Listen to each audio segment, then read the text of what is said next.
Welcome back to Hey Jive Picks. We got another professional slapper on Dana White's Power Slap League joining us in today. We're going to be interviewing Vernon Cathey. He's going to tell us about his experience with the sport, how he got into it, all that is to know about Dana White's Power Slap League. As always, if you're new here, leave a subscription down below and follow me on all the social medias at Hey Jive Picks. Without any further ado, bringing in right now, Vernon Vercules Cathey. How we doing? Doing great. Good. You in any training right now as far as power slapping?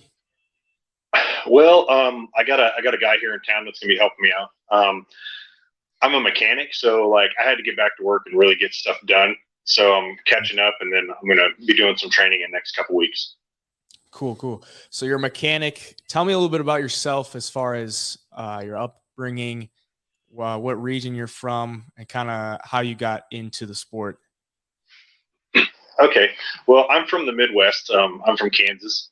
Okay. So I grew up on a farm. You know, we always had to work. Everything, had to be done. Rain, shine. We always had something to do. And from there, I just did the typical sports. I played football, ran track. And then out of that, out of high school, I went into, I did MMA and then the Highland Games. So, yeah, tell me about the Highland Games, because I know in the video that the Power Slap released, you talked a little bit about it, but how do you get into that? the Highland Games, it's really easy to get into. I mean, there are competitions all over the U.S. about every weekend once spring starts. So you just go to your local, you look it up on Facebook, go to your local one, tell them you want to join, and it's a real family oriented community. So they'll just help you and help you progress and teach you. And so that's how I did it. I just had a local family, Doug Cressley and Jared Cressley. They helped me out, and then from there I just competed all over the U.S. after I got pretty good. And explain it a little bit for anyone that doesn't know. I'm not super educated on it, so maybe you can tell me a little bit more about it.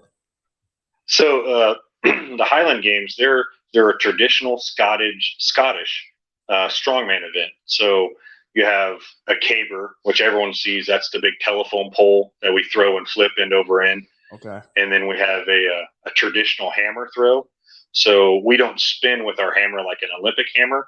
Our feet are planted, and we have spikes in our boots that are about this long, and we jab them into the ground so we can swing it around our head without our feet coming off the ground. Wow. And then then there's two stone throws. There's a light stone, which we can open spin. We can spin, any traditional spin you want, you can do. And then there's a braemar, where it's a heavier stone, around 22 pounds, and you can't run or you can't do any movement. It's a plant and a push, so you can't do any spinning with the 22-pound. And then what attributed to my good slap is it's the weight for distance. So it's a ball that has a chain on it with a handle. One weighs 16 pounds. One weighs 42 or 52, or 56. One weighs 42 or 56, depending on what class you're in. And you do a rotation with this, land, plant, and then push through, like literally like you're slapping. So, wow. So if you watch him, I mean, like you can look up, his name's Matt Vincent. He doesn't compete anymore, but he was a big influencer in the Highland Games. And there's other guys around the world that you'll just watch. And once you see the weight for distance throw, you're like, wow, that the ending is 100% a slap. Yeah, that sounds like that helped you a lot to get all the power you can into that. Yeah, spot. And then the one there's a picture that they show that I'm like standing, and you see like a bale of straw flying through the air. That's called the sheaf toss. So I actually use a pitchfork. We stick it in there, and you launch it over a bar like high jump. It's like a lot of hip strength, a lot of like torque. Sounds like it's a lot of rotational movement. Yep, and it's about it's pretty much from your hips down. That's 90% of what you're going to get, and then the rest is from proper movement. Your wrist and everything like that. So, as far as strategy goes, into your slap, you must use a lot of the strategies that you had with the Highland Games. Are you more of a straight armor or bent armor, or what's your strategy? Like, what are you thinking when you're doing your slap? I try to keep my arm completely straight. Because when I threw, that's how, because all that weight's out on your arm and you're just going, you never could bend it. And my fear is too, like I did powerlifting, and when you watch guys do deadlift, like when do they tear their bicep? When their arms bent. They're pulling and then they pull with their biceps again. Yeah. So it's that secondary movement. So I'm scared of like, I mean, it'd be crazy, but if I tore my bicep slapping someone, so I keep my arms straight. Okay. Where exactly are you? Like, where's the sweet spot that you're trying to hit on the face? The sweet spot. I mean, I'm trying to just get my palm, down. Everyone, everyone says, oh, you need to here. But with the rules, I mean, I keep my hand flat like this. Sorry, my pinky, I broke it a few times, but I keep my hand flat like this, because I don't want to get a foul or anything like that. And if you slow down my video, like my wrist, I mean, it's completely cocked. I mean, I hit him with about right here, and I still knocked him out. But it's because of the speed. But my goal is to just get a clean hit and keep it right below the temple. Keep it touching the ear, but I don't want to slam the ear. Yeah, it seems like it's more about efficiency and accuracy more than anything. That's kind of what I'm getting the vibe from. So when you're hitting people, are you, you're trying to torque and everything, and you're trying to hit a certain spot. Is there anything that goes through your mind that you're like, okay, I have to focus on, staying calm, breathing? Are you like tensing up or anything like that? I'm a really calm competitor. In any sport I did, I stayed pretty calm. The only thing I'm thinking of is two things. My feet is like not pivoting or lifting my heel or anything like that. So my goal is to make sure my feet are planted, and if I think I can do that, I'll give it a good 90 to 95% effort. But after that, like I see a lot of competitors, they'll move their eyes like as I'm doing it. I'm looking you straight in the face, like I'm bringing my hand down. A couple of times I'll look, but on the last one, I'm looking you straight in the face the whole time. Because, wherever your eye goes, that's where your hand goes. Right. Your body orients so much off of your vision. And if you move your eyes or you torque your head as you're going, your hand's going to go up or down. So the best thing to do is just look them straight in the eyes when you do it. And some people can't do that because they get emotional about it, but I don't have an emotional side to it. Yeah, you seem like a pretty calm guy, pretty focused guy. Let's take it back to the coin toss. Are you hitting first? Or are you getting hit first? It seems like most people are saying I'm going to hit you first. Are you on that same boat? Yeah, I'm on that same boat. The only person that I'm going to ever let go first is the guy I knocked out in that video, Devin Schwan. We made an agreement. They've asked me multiple times through Slap if I'm going to do that, and I'm going to hold it to it, because without him, I wouldn't have been in this sport. Because so years ago, we were supposed to cage fight. Something happened. We were supposed to have a kickboxing match. Something happened. He had like a modeling career, so we were both. So when I got contacted, it was because of him. He brought my name back into the loop. So I'm forever grateful to Devin. So I won the coin toss on him. So I told him no matter what happens next time, if we ever compete against each other, I'm going to go second. I'm going to let him hit me first. But he's the only guy. Only guy. He's the only guy. He's the only guy. No one else is going to get it. Now you hit him once, and then you're like, all right, next time it happens, then I'll let you hit first. That's a good gentleman's agreement. Let's talk, about getting hit. Let's talk about getting hit. What's going through your mind? Are you trying to stay stiff? Are you trying to relax? Are you trying to just not think about it at all? Obviously, you're trying not to flinch and everything like that, but is there any like routine you have as far as bracing to get hit? with our coaches, Ron, Wolverine, me and him discussed how I'm going to do it and how, when we practice and everything, it's going to be, I'm going to make sure I'm stiff, but I'm still able to move whichever foot is on the opposite side of me getting hit so I can take a step. That's going to be the biggest thing, is like, you still need to be stiff, but if you can take that step after you're hit, you won't fall down. I think if people stay too planted on both their feet and you get hit, it's just a point where you're going to fall. So my whole goal is stay stiff, make sure I'm clenching my jaw, and I'm able to step to whatever direction I'm getting hit. Do you practice getting hit at all? Every now and then. It was actually funny before the March event. None of my friends would actually hit me. So yeah, and I told them I didn't want to hit them back. But my friend's girlfriend, Britt, she's like, I'll do it. So we're at a party, and she whacked me a few times, and I'm like, all right, you're getting too much into this. Like, I don't. Yeah. But no, she helped me out. But no, Michael, he's going to help me. Of course, you never want to do 100%, So we're just going to probably focus on 50 to 30%. It's more of a flinching thing, because there's always more adrenaline and more, you're more focused in a competition. So I think, you can get all you need out of like a 30%. It's like wrestling, when you're, if you just want 100% all the time, you never get anything accomplished with wrestling. So I've taken it in that aspect. I got you. Here's something I've noticed a little bit.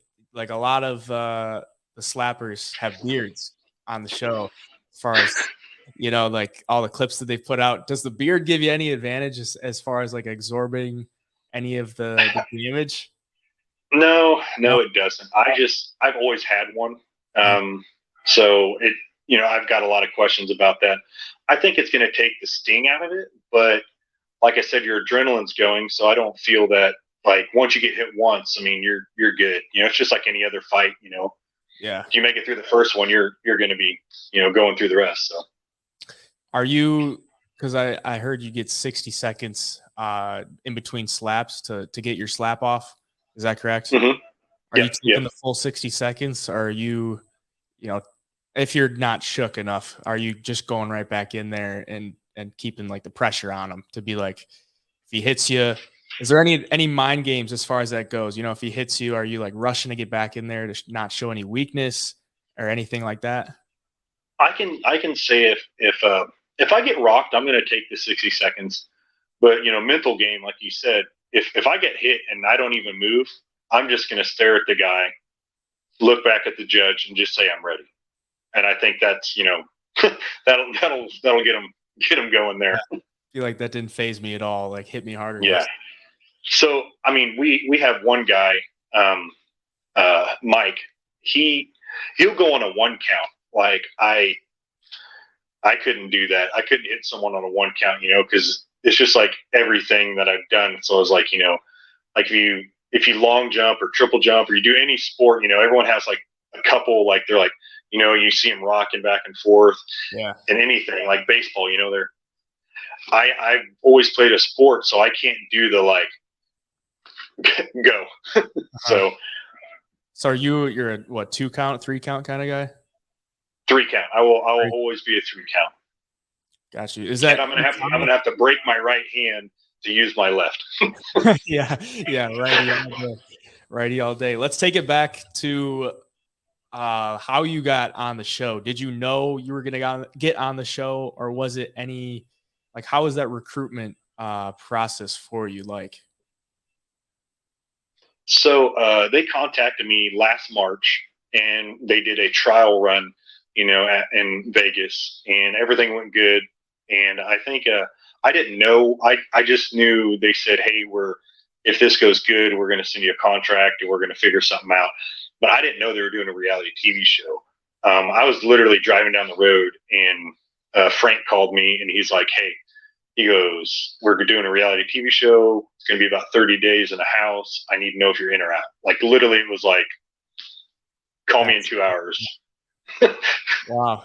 Yeah, it's crazy. So my boss, I told him, and he's like, yeah, he's cool. So we we got to figure it out. But it wasn't all the people from the first go around. So there's multiple people I'd never saw before. So I think they just picked and choose some of the ones they liked, and then they were going to throw in obviously people they didn't know. Yeah, that's pretty cool. Pretty cool. I talked to Dwayne yesterday, and he kind of said the same thing. He just kind of signed up for something, and it was like didn't figure it out until he was like started doing everything that it was going to be with Dana White and under Dana White's promotion and everything. So oh yeah, like the first time, like my friends are like, you're going to lose your kidney. Like it was so vague, like you wouldn't believe it. Like 90% of people they would have never leaped to do this, because I was just like, I'm like, okay, whatever. They're like, we'll get you a hotel, fly you out there, and luckily I'm the guy. It's like, oh, free vacation. All right, I'll see you there. That's crazy. Yeah, that's a hell of a leap of faith, and for Dana to do it that way, where he's not like attaching his name to it, so people would jump at the opportunity to like get under it. He's going for the guys that are willing to take that leap of faith. That's pretty cool, in my opinion. Yeah, that's been my biggest downfall in life. Is like, it's always like, you tell me where, I'll be there. I'm always that guy. Like, even say if this leads into, they're like, hey, Vern, we want you to do a couple fights in the UFC. You give me 3 months and anyone in my weight class, I'm perfectly fine going. So that's my mentality. So that's what led me there. Nice. So you seem, I mean, even talking to you before we were, before we started recording in the DMs, you were like, I just want to make sure that everything's right for you and everything. I'm like, this man's a hard worker. He's very detailed, and that's a good quality to have. It's obviously proven to help you be successful. So props to you for that. Yeah. Thank you. What are your plans for the debut of the show? Are you going to watch it at any certain place or anything like that? Yeah, a friend of mine. He's one of my sponsors, actually. My hat here. It's Slina Outdoors. Slina Outdoors. And yeah, so he's throwing a big party. He has barbecue grills. That's what he does is Nice. Outdoor patio stuff, barbecue grill. So he's doing a big thing for me at his house. So I don't know how many people are going to show up. A ton. Awesome, dude.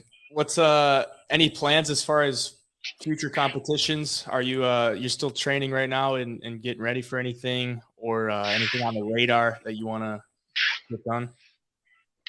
Well, I mean, we got the pay-per-view in March. So hopefully everything goes good there. And, I don't know what's going on with that. So, I mean, if they call me to do it, I'll be there. If they don't, I'm still there to do other matches. So I'll do whatever they need me to do.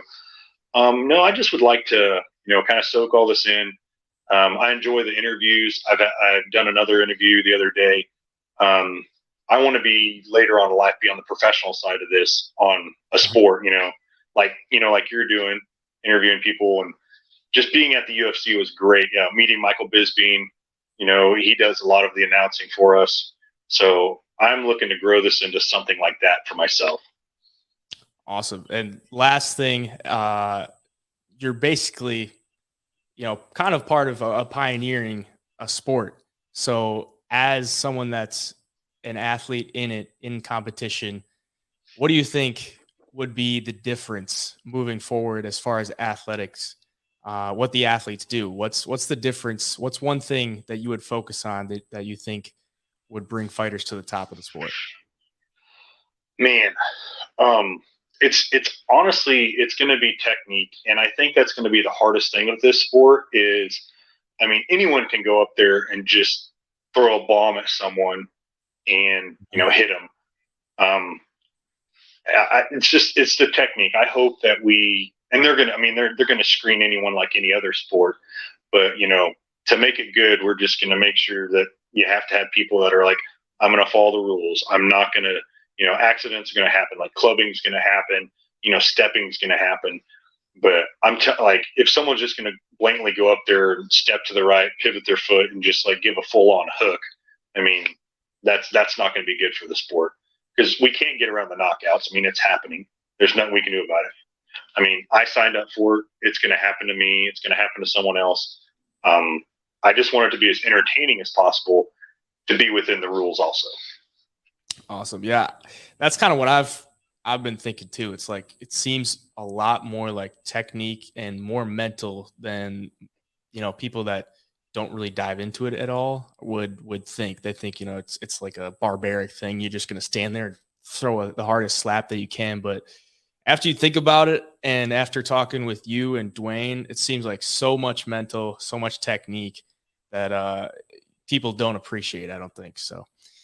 Yeah, I mean the mental game. I mean, anyone can say what they want, but to stand like even Devin, I knocked him out. I mean, he stood there. That guy did not flinch No. when I hit him.